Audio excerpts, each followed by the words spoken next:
Been looking for somewhere affordable to live in Florida, not too far from Central Florida, but you're having a hard time because these interest rates are high, these prices are super high. Well, today I'm in a community called Twisted Oaks. We're in Wildwood, Florida. We're about 45 minutes to an hour from Orlando. We're checking out homes that at the time of this video, 5 people have moved in so far into the community. It's gonna be 982 homes, so close to 1,000 homes. Right now, prices starting as low as high 200s, and right now with the interest rate that the builder's offering with minimal down, you could be in the low 2000s to $2,100 a month at the time of this video, which is crazy because in Orlando, rent is super high, mortgages are super high in Orlando. So let's check out this community, let's check out this model home and let me know what you guys think.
Just recorded the first one, so this is the second one.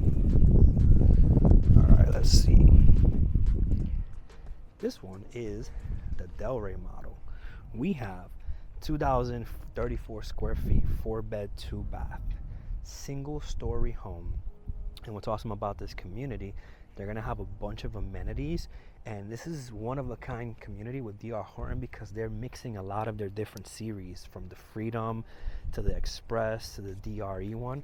They don't have the Emerald here, which is more like Winter Garden area and Waterly, but this is gonna be a lot of different floor plans. So as you're going through the community, you know, you have all these different neighbors, you have a lot of different floor plans to choose from.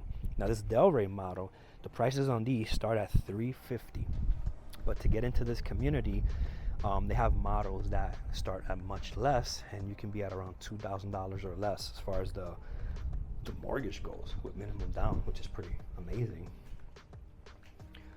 So this is your entrance. Right when you walk to the left, you're gonna have your first full bathroom. You're gonna have 2 bedrooms. Bedroom number 1, and then you'll have bedroom number 2. Wow, I'm loving that wall. It's beautiful. All right, bedroom number 2 right over here, and they each are gonna have their closets, their own closets. Let's just close this door. All right, so as we go down the hall, you're gonna have access to your 2-car garage right through there. One of the bedrooms right here, which they've set up as a home office. Man, that's a nice wall. This one has some nice accent walls, and man, these interior designers are nice. All right, you got this massive laundry room. This is where we came in from. And now, let's check out the rest of the house. So you have your living room here.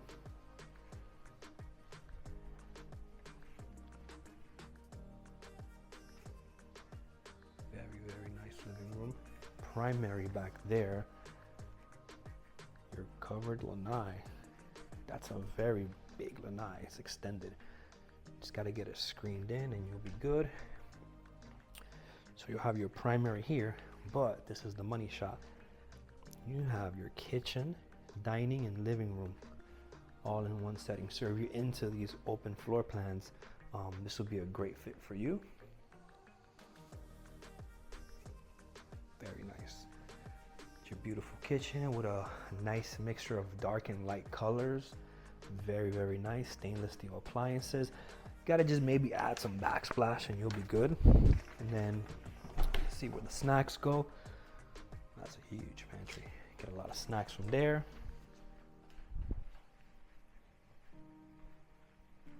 Let's check out this primary. So this community is gonna have 982 homes total, and they have clubhouse. They're gonna have resort style pool, lap pool, dog park, and activity lawn, exercise room, pickleball courts, hammock area, yoga lawn, fire pits, golf cart parking. There's so much to do, or there's gonna be so much to do in this community. It's gonna be amazing. It's the primary bathroom.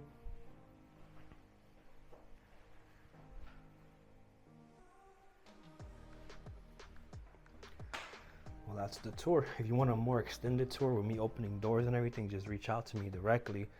My phone number is going to be somewhere on the screen. My name is Jodenny Ogando. I'm a Central Florida realtor, but I'm also a mortgage broker. So I'm able to shop around for good mortgage deals. But most of the time, the builders have better incentives with their lender. But it doesn't hurt to get a second opinion. And if the rates go down, I can help you refinance right after 6 months to see if we can get you an even better deal. So if that sounds beneficial to you, reach out to me and drop a like on this video, subscribe to the channel, drop a comment, let me know where you're watching from, and I'll see you on the next one. All right, so we're back at the home studio for a little bit. For those of you who have seen my videos before, you know what I'm about to talk about, so you can finish the video now. For those of you who are new here, this is where we're going to talk about the steps of buying a home, some of the numbers associated with that, and as well as some things to look at as far as life expectancy goes with some of the big items. So as far as like some of the steps when you're buying a home, one of the first steps is consulting with a real estate agent like myself. We're able to put together like a synopsis of like what you're looking for, your time frame, budget, and especially with someone like me, I'm also able to help you with your mortgage needs. I'm also a licensed mortgage broker account executive. So with one credit pool, I'm able to shop multiple lenders at one time to see what type of programs you qualify for, what type of options there are, if there's any down payment assistance programs. We have all sorts of different programs being a mortgage broker. So after we get past that initial consultation of kind of like seeing what you're looking for, and you know, some of my clients call me from other states, so this could be like a Zoom call, this could be a phone call, but there's a lot of times where someone calls me, right? They're hyped up, they saw my video on a weekend and they call me and they're like, oh, I'm looking for this, start sending me this, and then completely ghost. And then there's times where we take the extra step of doing that consultation and actually talking about the goals and everything, and those relationships have, you know, blossomed into actual transactions, and those nurtures were so much better. So depending on how motivated you are, I'm gonna pick up the phone or call you back, but you get to decide where it goes next, where it's just a property list being sent to you that doesn't go anywhere because you have 30 different realtors sending you property lists, or if you actually need someone like me who sold hundreds of homes, is also in the mortgage industry as well as the real estate industry, and actually knows what they're doing and have gone through many different scenarios where I might have, you know, a thing or two I can, you know, help you with on your journey. So you get to decide that. But basically you first want to do that consultation and talk about what the needs are. Then we want to start putting the property list together, you know, tailored to like how, you know, what you're looking for. And I do this two ways. I have an automated search and I have a manual search. Sometimes the automated search goes out too many times where it ends up in your junk or spam folder. After we've identified the properties that you want to check out, we go check them out either in person or we'll do a video tour for you where we'll send you like a recording of it or virtual tour. And then we want to negotiate the offer. So those steps are, you know, consulting with an agent, putting the property search together, getting pre-approved if you need to, or having your proof of funds ready, seeing the properties, negotiating an offer. Then we get into the contract. Now we're helping you handle the communications between the title company, the home inspectors, the appraisers, the lenders, the surveyors, everyone that's involved in the transaction. So you want to get a home inspection within the first week, as well as start the escrow file with the title company. Then in the second to third week, we want to get, you know, the appraisal ordered, the survey ordered, the title company is working on the title work, lenders working on the lending work. I'm making sure like a puppet master that everyone's doing their part and communicating with everybody. And then around the third to fourth week, we're wrapping things up and we're trying to see, you know, was there any issues, any repairs, any renegotiations, any appraisal issues, any cloud on the title or title issues or anything that can go wrong to try to clear that up before we do the final clear to close. Within 72 hours of that property closing, title company is going to be, they're going to try to be ready, lender's going to be ready, they're going to rebalance numbers, you're going to see the numbers, and we're going to see what you're going to sign at closing as far as a settlement statement goes a few days before the closing, sometimes the day of or the day before, but normally you'll have access to that before you get to like the closing table, so there's no surprise on what the numbers are going to be. And in all those steps, it could take anywhere from 3 weeks to like 6 weeks or even longer, depending on, you know, what could go wrong. And who you work with does matter, because sometimes we can kind of like see in advance, you know, this might be an issue. For example, I went to a property and I saw that one of the panels on the electrical was outdated. And I simply made a comment that this might need to be replaced and it might cause insurance issues. And lo and behold, yes, it caused insurance issues, and then that property was still on the market like a few months later also, because the seller was trying to truly sell it as is, and we were trying to explain that in its current condition, it's not insurable to new standards. So who you work with does make a difference on sometimes how the journey is going to go. Now, when it comes to life expectancy on some of the items on the house, I have like a pamphlet here, which an inspector gave me, kind of like detailing what the life expectancy is. Now, this can change based on, you know, how you maintain those items and everything.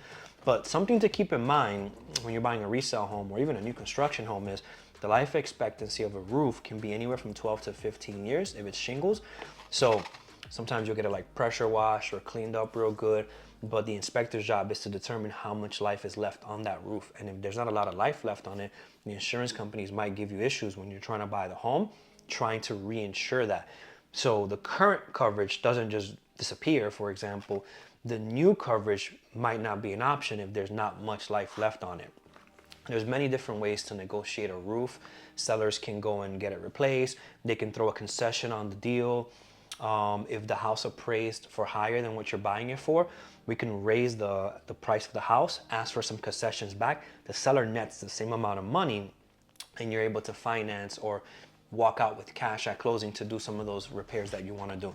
Now, getting insurance temporarily sometimes is an issue as well if you have one of those big items that need, you know, to be addressed, but we have our workarounds that we've done before. So as far as like roofs go, 12 to 15 years. If it's a standard shingle, if it's a metal roof, you got up to 60 years coverage there, 60 years.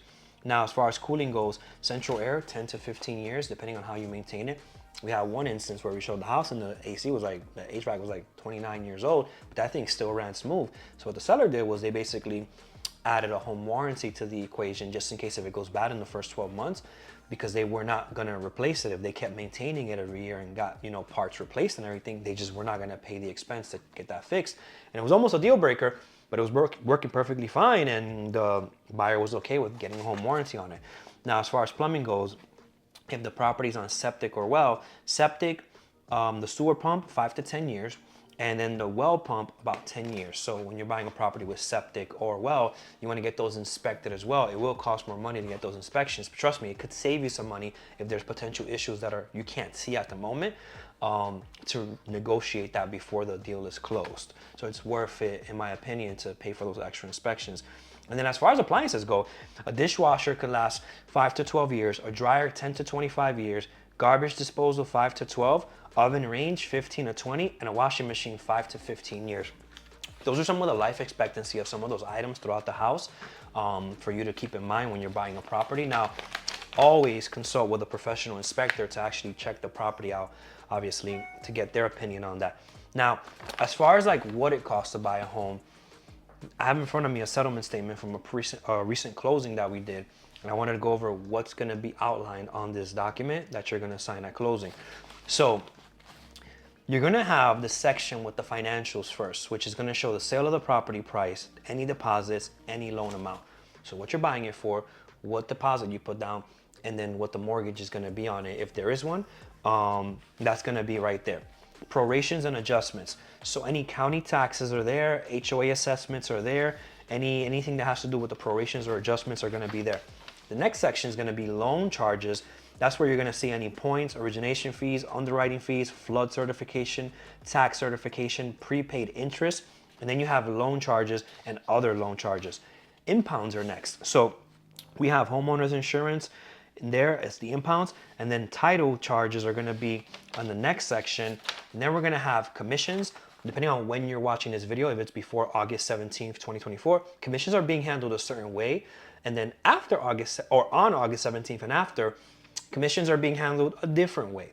And they're going to be paid out a little bit differently. It's going to be negotiated up front with the buyers, because for a long time, the sellers were the ones that just flat out paid the commission. Now they're changing some of the rules up, and I'm not a lawyer or anything, but we have our ways of how we're going to navigate those waters when the time comes.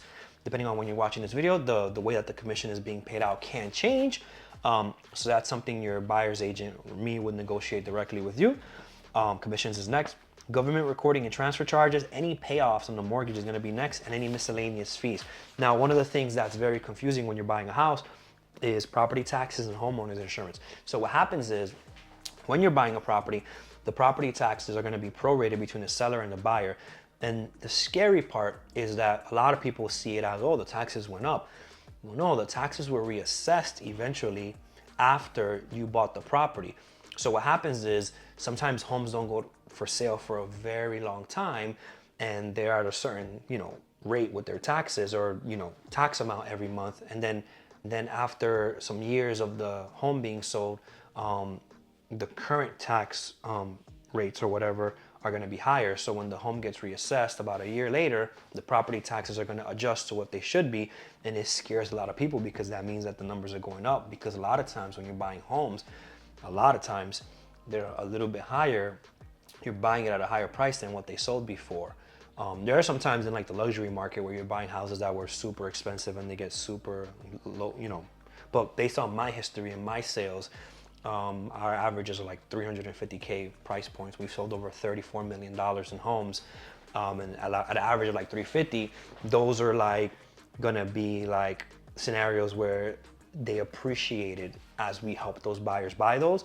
Not too many scenarios where they depreciated. So the property taxes get adjusted up. And what happens after that is the homeowner's insurance is also charged up front. So property taxes, homeowner's insurance is charged up front to get paid out at closing. But then your mortgage is due about a month or two later, and you're gonna see it again monthly now, property taxes and insurance, and that confuses people. But what's happening is they're prepaying it now for the next payment for the following year. And the mortgage company is putting that into an escrow account, where at the end of the year or when it's due, they'll then make that payment for you. And what's scary is that if the lender you're working with doesn't escrow the correct amount, then what happens is there could be a shortage when that time comes, and then you'll have to pay the difference at that time. And another thing is, sometimes to make deals work, lenders will just use the current tax bill and not tell anyone that it's gonna readjust. And it could be a scenario where they're super close in DTI for qualifying. And if anyone were to say anything about that, then they may not qualify. So the lender doesn't say anything. And then a year later, you get surprised with that bill and it's higher, and you truly can't afford the house anymore. So that's just it's a tragedy that then you have to sell your house or short sell it or rent it out or do something, because you're surprised a year later when you just finished settling into your beautiful home that now it's going to be more expensive. That's information on property taxes, the numbers, life expectancy, and what to expect on when you're buying a home.